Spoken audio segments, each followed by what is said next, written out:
Assalamualaikum warahmatullahi wabarakatuh. Ibu dan teman-teman semua, mohon izin perkenalkan kami dari kelompok 5 yang akan mempresentasikan materi mengenai design thinking dalam pembelajaran. Sebelum presentasi mulai, mohon untuk teman-teman mengisi kolom kehadiran yang sudah kami sediakan di spot terlebih dahulu. Kelompok 5 ini beranggotakan 3 orang, yaitu Maida Ariwani, Novi Setiani, dan juga Epa Yuningsih. Dalam pendidikan, pengembangan perencanaan pembelajaran dengan menggunakan tahapan design thinking muncul dikarenakan adanya berbagai permasalahan yang timbul ketika sebuah kurikulum direncanakan tanpa dasar yang kuat dan tidak mempertimbangkan berbagai aspek-aspek yang perlu dilibatkan. Kurikulum berbasis kompetensi mengharuskan siswa memiliki bermacam kompetensi yang harus dicapai melalui proses pembelajaran yang baik. Hasil yang diinginkan ini harus melalui proses yang terencana dengan baik. Maka dari itu, perlu dilakukan pendalaman dalam melakukan perencanaan pembelajaran agar kompetensi dapat terwujud dengan proses yang tepat. Dwi Purnomo mengatakan bahwa panduan Direktorat Jenderal Pendidikan Tinggi Kementerian Pendidikan dan Kebudayaan mengenai proses pembuatan rencana pembelajaran memang telah cukup baik. Namun pada kenyataannya, di lapangan masih banyak ditemukan tenaga pengajar yang bingung bagaimana menyusun pembelajaran yang sesuai untuk peserta didik. Selama ini, yang tertulis dalam panduan adalah mengenai apa saja kompetensi yang harus diajarkan, namun tidak terlalu dijelaskan bagaimana cara menerapkan berbagai proses yang tepat. Dalam proses pembelajaran, banyak pengajar menerapkan strategi pembelajaran dan metode yang kurang tepat dengan tidak memperhatikan runtutan kebutuhan yang paling dasar, sehingga siswa itu akan sulit untuk mendapatkan hasil belajar yang memuaskan. Maka dari itu, penyusunan rencana pembelajaran ini sebaiknya dirancang sesuai dengan kaidah design thinking. Secara etimologis, desain berasal dari kata design yang berarti gambar. Para ahli kemudian mendefinisikan bahwa design thinking yang berarti pemikiran desain adalah pengantar proses untuk menghasilkan ide dan konsep yang kreatif. Ambers dan Harris menyatakan bahwa design thinking merupakan suatu cara untuk berinovasi dalam menangani kebutuhan orang. Pada konsep design thinking ini, manusia ini diposisikan sebagai pusat. Dwi Purnomo juga mengungkapkan bahwa design thinking sendiri, yakni pola pemikiran yang dalam memecahkan sebuah masalah selalu menggunakan pendekatan human-oriented atau berfokus pada manusia. Pendekatan ini sendiri awalnya digunakan dalam dunia bisnis, kemudian merambat ke bidang lain seperti misalnya politik, sosial, budaya, kebijakan, hingga diterapkan di bidang pendidikan, yang contohnya adalah design thinking for educator. Dalam berpikir desain, ada 4 elemen yang penting, yaitu people center, highly creative, hand-on, dan iteratif. Yang pertama adalah people center. Telah dijelaskan sebelumnya bahwa design thinking berpusat pada hal-hal yang dibutuhkan dan diinginkan oleh pengguna atau konsumen. Dengan benar-benar memahami konsumen, produk inovasi yang dikembangkan akan memuaskan pengguna karena kebermanfaatannya. Yang kedua yaitu highly creative. Dalam proses berpikir desain, seseorang dapat berkreativitas sebebas mungkin karena tidak ada aturan yang kaku dan baku. Menciptakan suasana yang terbuka dan menyenangkan sangat penting untuk memproduksi kreativitas yang berkualitas. Dengan ini, seseorang dapat melihat masalah dengan cara baru dan perspektif yang berbeda, sehingga memberikan kesempatan untuk memikirkan solusi yang lebih bervariasi dan out of the box. Yang ketiga adalah hand-on. Proses design thinking memerlukan tim desain untuk melakukan pengujian secara langsung, dan bukan hanya memberi teori atau gambaran di atas kertas. Pembuatan prototipe ini dijadikan sebagai metode untuk mengetes data yang telah dibuat. Dengan membuat desain yang nyata, tim desain pun dapat memberikan feedback secara langsung dan memperbaikinya jika dirasa kurang maksimal. Yang keempat ada iteratif. Design thinking memiliki proses yang tahapannya berulang-ulang untuk melakukan improvisasi sehingga produk yang dihasilkan itu berkualitas sebaik mungkin untuk dapat digunakan oleh pengguna. Hal ini dilakukan sehingga pendesain sudah sangat yakin bahwa solusi yang diberikan akan disukai dan dibutuhkan oleh pengguna. Yang selanjutnya ada tahapan design thinking.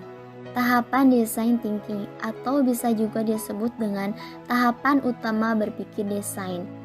Design thinking adalah pendekatan kolaboratif yang mengumpulkan ide-ide dari berbagai disiplin ilmu untuk sampai pada solusi. Dalam pendekatan ini, terdapat 5 tahapan atau proses yang memungkinkan kita untuk memperoleh output yang inovatif. Yang pertama ada empatis. Pendekatan design thinking menekankan pada aspek-aspek yang ada pada unsur konstruktif desain, yang dimana proses berpikirnya menitik beratkan pada nilai-nilai kemanusiaan sebagai pengguna dan manusia itu sendiri. Tak heran, empati menjadi proses pertama dalam menciptakan inovasi. Dengan empati, desain inovatif akan berhubungan dengan nilai-nilai kemanusiaan. Oleh karena itu, kebutuhan manusia akan solusi juga akan otomatis terpenuhi. Gambaran tentang hasil interaksi antara pengambil keputusan dan pengguna akan diperoleh. Yang kedua ada devina. Setelah kita mencoba memahami manusia dan nilai-nilai kemanusiaan melalui empati, maka perlu menggunakan empati pada tahap pertama untuk mendefinisikan pernyataan masalah yang digali dari informasi melalui observasi. Pada tahap ini, sudut pandang dipersempit menjadi sudut pandang. Proses definisi akan membantu desainer dalam tim terkait dengan fitur, fungsionalitas, dan elemen yang akan memungkinkan kita untuk memecahkan masalah yang dihadapi.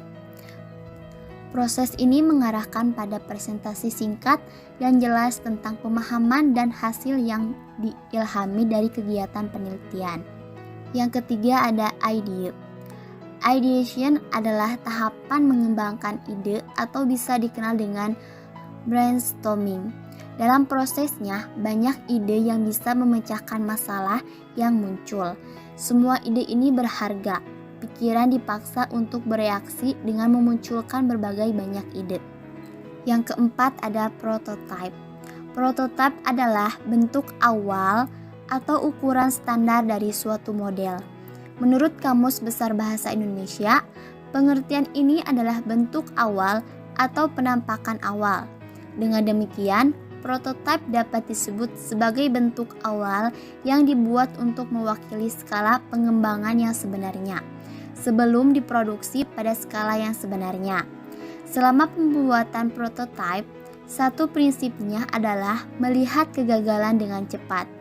Prinsip ini sangat penting karena kita akan dapat menentukan langkah selanjutnya dan memperbaiki yang ada tanpa harus terlalu lama terlibat dengan hal-hal rumit yang dianggap tidak penting. Yang kelima ada testing. Suatu fase pengujian atau tes tidak dapat dipisahkan dari fase prototipe sebelumnya. Prototipe yang telah dibuat selanjutnya akan diuji dengan mendemonstrasikannya kepada pengguna. Tujuan dari tahap pengujian adalah untuk mendapatkan umpan balik dari pengguna. Pengujian adalah tahap di mana ada kesempatan untuk mendapatkan pemahaman yang lebih dalam tentang penggunaan. Menurut Browns pada tahun 2008, halaman 3 mengungkapkan bahwa ada 3 tahapan dari design thinking.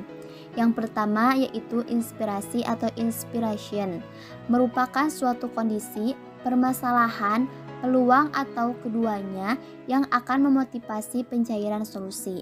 Yang kedua ada ide atau ideas, yaitu suatu proses untuk menghasilkan, mengembangkan, dan menguji ide yang akan menghasilkan solusi. Dan yang ketiga ada penerapan atau implementation, yaitu proses memetakan jalan menuju pasar dan juga menerapkan visi yang sudah ditentukan.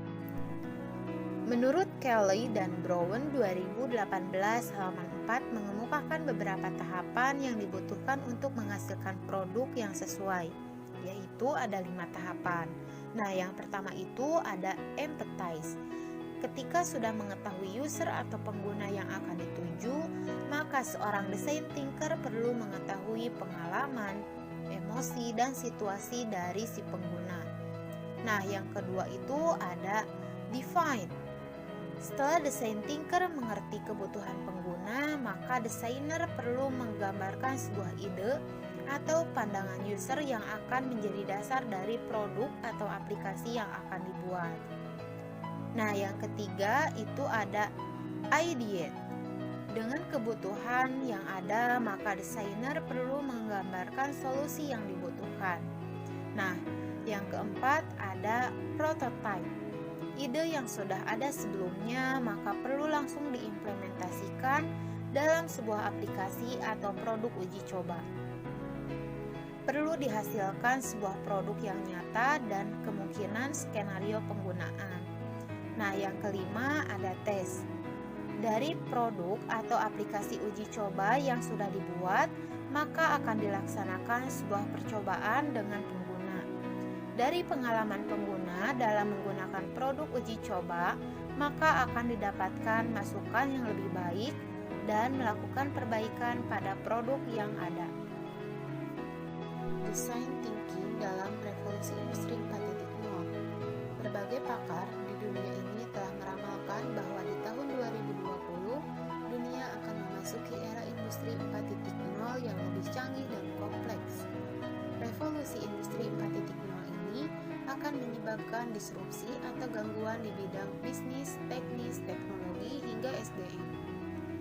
Kondisi ini menuntut kita untuk terus mengembangkan skill yang saat ini membuat diprioritaskan menghadapi berbagai tantangan ke depan. Munculnya problem-problem yang bervariatif menuntut setiap pemimpin untuk memiliki keahlian dalam berpikir sebagai dasar untuk memecahkan masalah. Pekerjaan yang sibuk dan munculnya berbagai masalah secara terus-menerus membutuhkan pemecahan yang kreatif. Pemecahan masalah secara kreatif memerlukan kemampuan berpikir kreatif dengan cepat. Berpikir kreatif merupakan sebuah keahlian yang perlu didambakan dengan teknik pemimpin yang benar, sehingga secara efektif membuat bekerja efektif tanpa melakukan proses pencarian yang berputar-putar dan melelahkan. Sekian presentasi dari kami. Terima kasih banyak. Mohon maaf bila ada kesalahan kata. Wassalamualaikum warahmatullahi wabarakatuh.